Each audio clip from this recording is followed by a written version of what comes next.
Assalamualaikum warahmatullahi wabarakatuh. Hamdan wa syukran lillah. Wassalatu wassalamu ala rasulillah. Asyhadu an la ilaha illallah. Wa asyhadu anna muhammadan abduhu wa rasuluh. Raditu billahi rabba. Wa bil islami dina. Wa bi muhammadin nabiyya wa rasula. Rabbi zidni ilma warzuqni fahma. Salam kader Madrasah Muallimin Muhammadiyah Yogyakarta. Bagaimana kabar Ananda semua kader tingkat 2 Madrasah Muallimin Muhammadiyah Yogyakarta? Semoga sehat dan selalu dalam lindungan Allah Subhanahu wa taala. Senang bisa berjumpa kembali dalam mata pelajaran Sejarah Kebudayaan Islam. Mari kita awali pelajaran pada kesempatan kali ini dengan membaca bacaan basmalah secara bersama-sama. Bismillahirrahmanirrahim. Kader tingkat 2 Madrasah Muallimin Muhammadiyah Yogyakarta, dalam kesempatan pertemuan ini kita akan membahas khalifah-khalifah masa dinasti Abbasiyah.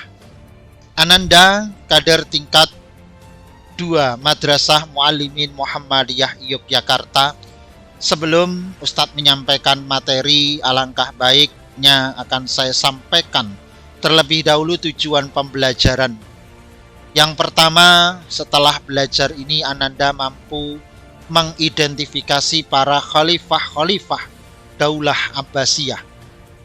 Yang kedua, Ananda mampu menyimpulkan peran para khalifah-khalifah Daulah Abbasiyah. Ananda kader tingkat 2 Madrasah Muallimin Muhammadiyah Yogyakarta. Adapun buku-buku sumber belajar yang akan kita gunakan yaitu buku Tarikhul Hadarah Al-Islamiyah, Sejarah Kebudayaan Islam kelas 2, terbitan Madrasah Muallimin Muhammadiyah Yogyakarta. Yang kedua sebagai buku tambahan yaitu Sejarah Kebudayaan Islam, terbitan dari Kemenak. Ananda kader tingkat 2 Madrasah Muallimin Muhammadiyah Yogyakarta, setelah di awal pertemuan beberapa pekan yang lalu kita sampaikan tentang proses berdirinya dinasti Abbasiyah, maka dalam kesempatan kali ini akan Ustaz sampaikan yaitu berkaitan dengan khalifah besar pada masa Daulah Abbasiyah. Sebagaimana kita ketahui bahwa selama kurun waktu hampir 5,5 abad, dinasti Abbasiyah diperintah dan dipimpin kurang lebih dari 37 khalifah. Lumayan sangat banyak.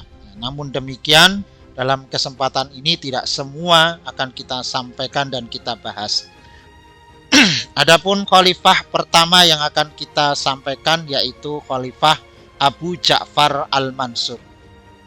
Khalifah Abu Ja'far Al-Mansur adalah khalifah kedua dinasti Abbasiyah yang menggantikan Khalifah Abu Abbas As-Saffah. Adapun peran Khalifah Abu Ja'far Al-Mansur yaitu menjadikan wazir sebagai koordinator kementerian, kemudian mendirikan kota Baghdad, mendirikan perguruan tinggi, mendirikan Baitul Hikmah. Lalu khalifah berikutnya yang ingin Ustadz sampaikan, khalifah besar pada masa Daulah Abbasiyah, Harun Ar-Rasyid. Pada masa Harun Ar-Rasyid inilah puncak keemasan masa khilafah dinasti Abbasiyah. Harun Ar-Rasyid dikenal sebagai peletak dasar pemerintahan modern karena sistem kepemerintahannya ditata secara rapi dan modern. Kemudian melakukan penterjemahan besar-besaran terhadap ilmu pengetahuan dan kebudayaan ke dalam bahasa Arab sehingga bisa difahami oleh umat Islam.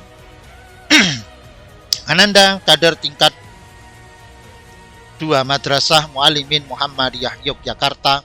Khalifah besar berikutnya adalah Abdullah Al-Ma'mun. Siapa beliau? Ya, beliau adalah pembaharu ilmu pengetahuan.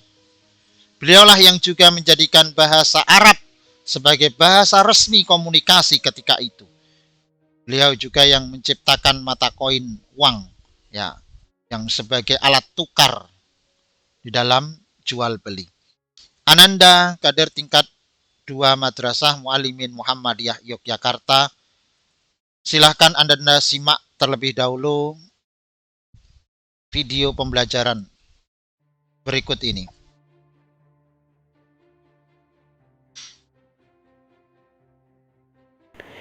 Ada 9 khalifah yang memimpin pada masa Daulah Abbasiyah periode pertama ini, tapi tidak semuanya akan kita bahas. Ada 4 khalifah saja yang akan kita bahas. Yang pertama ada Abul Abbas As-Saffah yang berkuasa kurang lebih 4 tahun dan menjadi khalifah yang pertama. Yang kedua Abu Ja'far Al-Mansur yang berkuasa kurang lebih 22 tahun, yaitu khalifah yang kedua, masih memiliki hubungan saudara kekerabatan dengan khalifah yang pertama, Abul Abbas As-Saffah. Yang ketiga ada Abu Ja'far Harun Ar-Rasyid yang berkuasa kurang lebih 23 tahun dan menjadi khalifah yang kelima. Yang keempat ada Abu Ja'far Abdullah Al-Ma'mun yang berkuasa kurang lebih 20 tahun dan menjadi khalifah yang ketujuh. Masuk ke yang pertama, yaitu Abu Abbas As-Saffah yang dideklarasikan sebagai pendiri Daulah Abbasiyah, berkuasa kurang lebih 4 tahun karena meninggal pada usia 33 tahun dikarenakan penyakit cacar air. Pada masa Abu Abbas As-Saffah, kontribusi yang diberikan tidak terlalu signifikan, tetapi memberikan pondasi untuk selanjutnya, khalifah selanjutnya itu lebih mudah untuk mengembangkan dan menyebarluaskan Daulah Abbasiyah, yaitu mengukuhkan, menguatkan akan eksistensi keberadaan yang pertama khalifah, dan yang kedua adalah pemerintahan Daulah Abbasiyah dengan cara menghancurkan ataupun meniadakan orang-orang yang masih loyal dengan Daulah Umayyah. Tetapi dalam hal ini masih ada satu orang sahabat, Abdurrahman Ad-Dakhil, yang lolos dari pembantaian ataupun dari pembunuhan. Yang kedua Abu Ja'far Al-Mansur yang dikenal sebagai tonggak pembangunan kejayaan Bani Abbasiyah.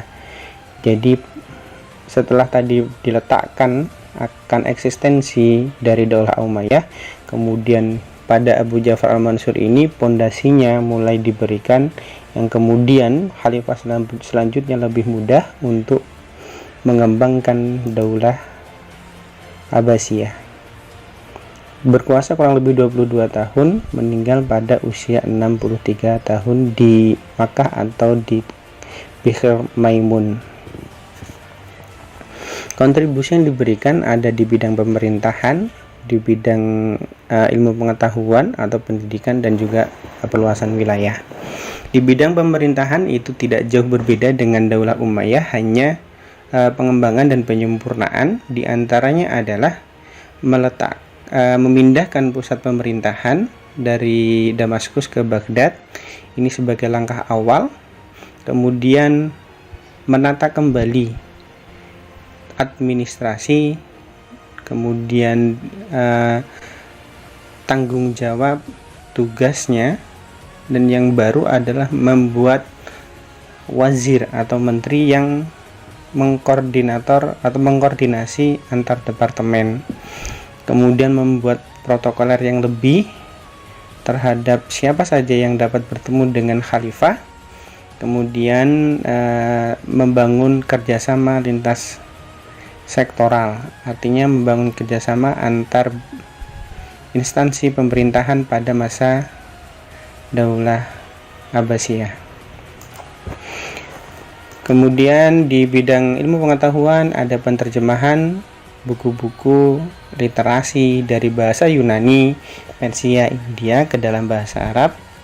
Kemudian mengundang ilmuwan, cendekiawan untuk mengajar di Baghdad. Di antara buku-buku yang berhasil diterjemahkan itu ada buku astronomi, buku elemen, buku karya-karya Hippocrates.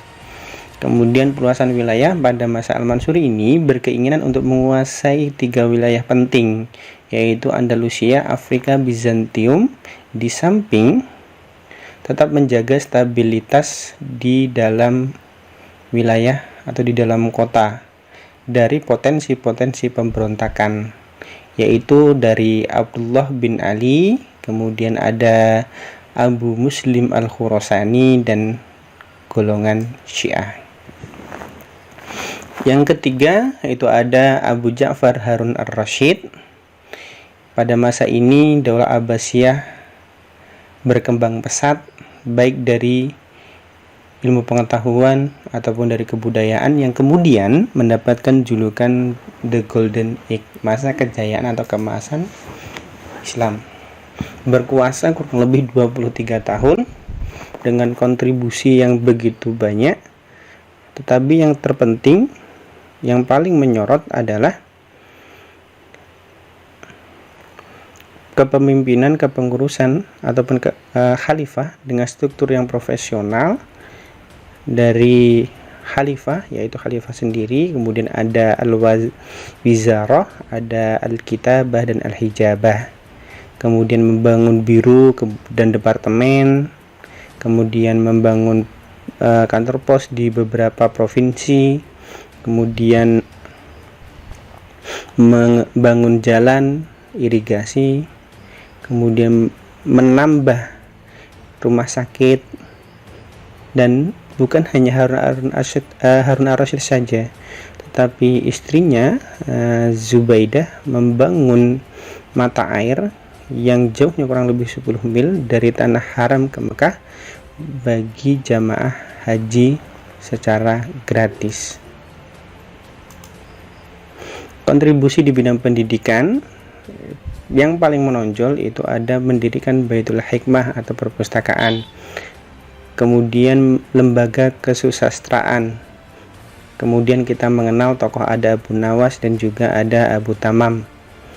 Ketiga, ada gerakan penterjemahan dari beberapa bahasa ke dalam bahasa Arab. Terakhir ada Abu Ja'far Abdullah al-Ma'mun. Nah, pada masa 2 khalifah terakhir ini yang kita bahas, yaitu Harun ar-Rasyid dan al-Ma'mun, itu mengalami perkembangan yang sangat pesat baik di bidang ilmu pengetahuan ataupun budaya, karena kecintaan keduanya terhadap ilmu pengetahuan. Berkuasa kurang lebih 20 tahun, meninggal pada usia 47 tahun. Kecintaannya terhadap ilmu pengetahuan itu dibuktikan dengan mengembangkan Baitul Hikmah yang sebelumnya sudah dibangun bukan hanya sebagai perpustakaan tetapi juga sebagai perguruan tinggi dan pusat penelitian. Kemudian membangun kutab jenjang pendidikan pada tingkat anak-anak, kemudian majelis muhadharah yang langsung dipimpin oleh khalifah membahas tentang berbagai persoalan. Kemudian cinta terhadap ilmu umum, kedokteran, matematika, filsafat, sastra, fisika, astronomi, yang kemudian imbasnya adalah pada pemerintahan Al-Ma'mun tidak disenangi dari ulama konservatif atau ulama tradisional, disebabkan karena pemahamannya atau pemikirannya lebih kepada paham Mu'tazilah, atau semua berdasarkan pada logika masuk akal atau tidak. Kemudian penunjukan putra mahkota bukan dari golongan Arab ataupun dari keturunan, tetapi dari kalangan Syiah, yaitu Imam Ali Ar-Ridha, imam yang ke-9, meskipun kemudian tidak jadi dikarenakan sudah meninggal dunia. Ini pembahasan secara singkat tentang Daulah Abbasiyah dari sejarah dan juga khalifah serta kontribusi yang diberikan. Untuk selanjutnya nanti bisa didengarkan, dibaca setelah di-download pastinya, biar tidak menghabiskan kuota. Semoga bermanfaat. Sampai bertemu pada kesempatan selanjutnya. yang akan kita bahas tentang perkembangan Daulah Abbasiyah dari segi ilmu pengetahuan. Nanti akan menarik banyak ilmuwan, kemudian banyak karya-karya yang ditulis yang karyanya bisa kita nikmati hingga saat ini. Semoga bermanfaat. Assalamualaikum warahmatullahi wabarakatuh. Ya, Ananda, itu tadi sudah didengarkan singkat uraian tambahan berkaitan dengan khalifah-khalifah pada masa dinasti Abbasiyah ya. Untuk silahkan materi lengkapnya bisa diakses di e-book melalui portal siswa. Kemudian materinya ya dibaca yang berkaitan dengan khalifah-khalifah masa dinasti Abbasiyah. Kemudian buatlah peta konsep sederhana di dalam buku tulismu. Ananda, kader tingkat 2 Madrasah